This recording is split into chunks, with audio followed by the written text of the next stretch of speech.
Education, many a times is said that it is the equalizer. We keep moaning about our disadvantaged past.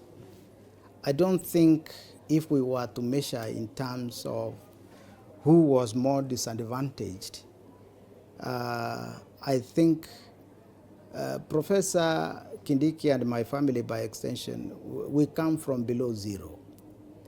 We come from below zero because my grandparents, if I may give that small story, is that my grandparents had 13 children in total, including our father, who was number 12. And out of 13, the 12th child, who is my father, is the only one who survived beyond the first birthday. The other 11 perished before the first birthday.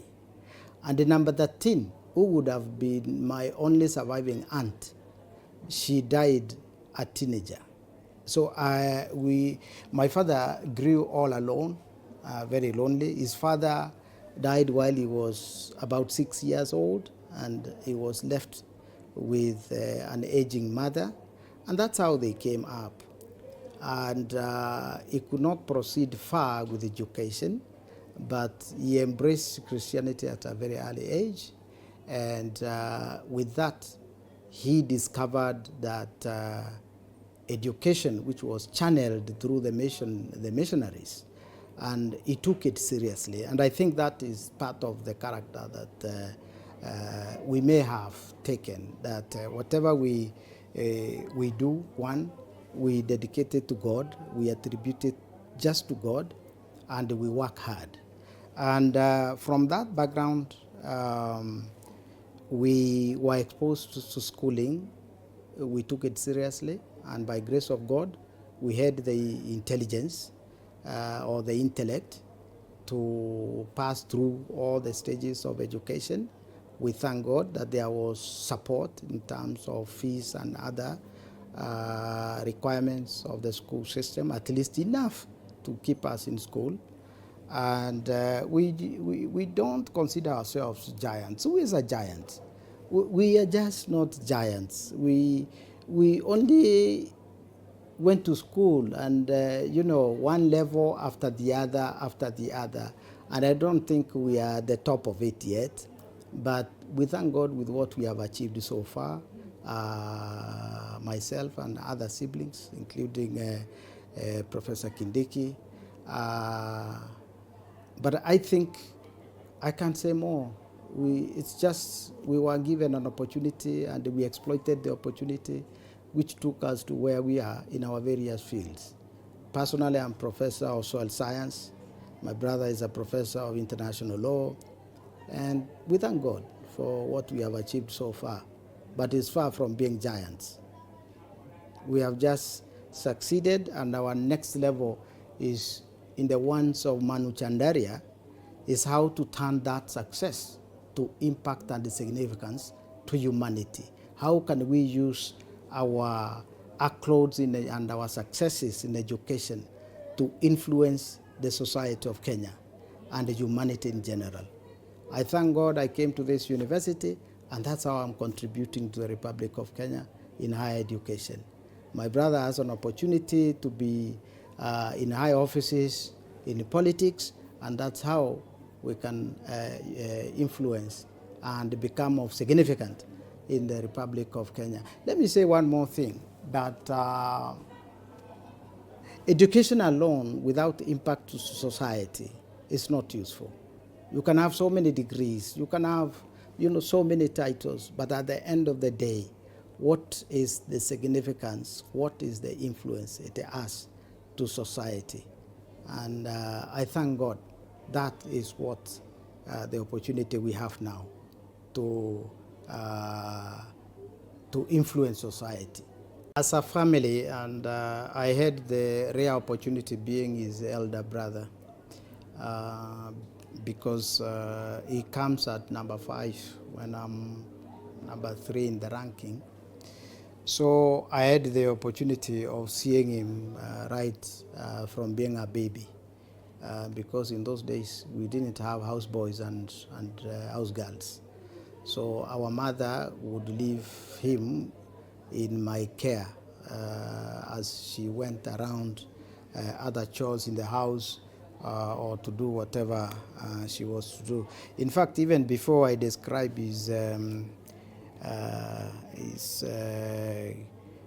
reasons, what has brought him as a scholar, leader, and a public officer, in the course of caring for my younger brother, I remember one time my mother leaving me with him, and it became so hot.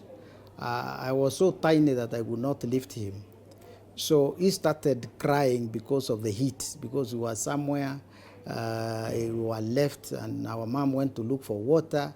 And what I did, I looked for salt and gave him a lot of salt, which disturbed him. And I started sweating, he was crying, and I slept, only for mom to come after many hours and wake me up. Of course, the baby, after crying himself off, and also slept. So we remember that with a lot of nostalgia. Having said that, while growing up, one characteristic that I would say has guided his character to where he is today is actually obedience to his parents. And he grew up as a brother who I saw that he was without fault to his parents, my father and my mom. I don't remember my father raising a voice so much against my brother that you are lazy, or you are late, or you are rude. It was only mistakes like any other young person growing up. But he had the example of being obedient. He had this habit again of being conscious of the assignments. Whatever little assignments that he would get, he would execute them to perfection.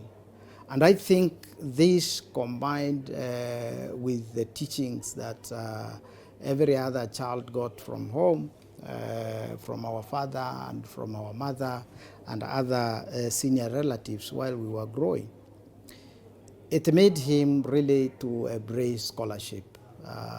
Like many of our siblings, he went to school and he studied hard. Of course, with all other difficulties that he had. So I can say that many a times he came home top. You know, those primary school prizes. He had so many of them, being top in his class. He went to the high school, the same. He went to the university, the same, all the way to Moi University and wherever else he studied in Pretoria. And in that, he grew up to be a professor, because that is what the academy would offer.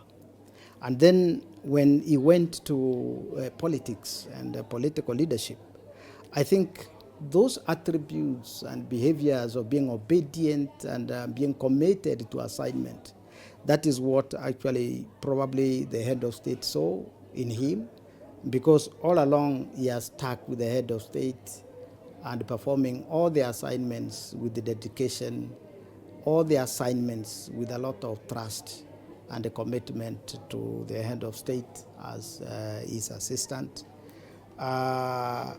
And this drew him also into the public space, where he has been performing as the CS in charge of Interior and National Administration.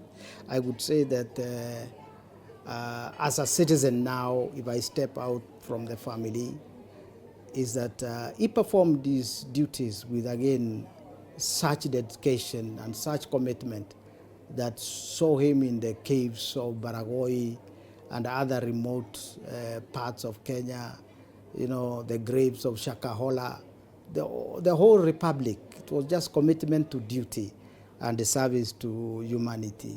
That's what I would say, that commitment to duty, obedience to seniors, and being truthful to the calling that has seen him rise thus far. Yeah. His commitment to duty, his beliefs and the faith in God, his trust in family, his trust in his people, the community of the Republic of Kenya and the leadership of Kenya. I expect that he will be helping the head of state to deliver on the promises that they made in political platforms. And where it is not possible, he will come out and say, Kenyans, this is not possible because of 1, 2, 3, and which is possible. I'm sure he will assist the head of state to fulfill all those promises that they have made. And to say that he's sort of somebody who does not crave for public attention. That attention will be driven to the office that the public will give him to hold for whatever time. Yeah.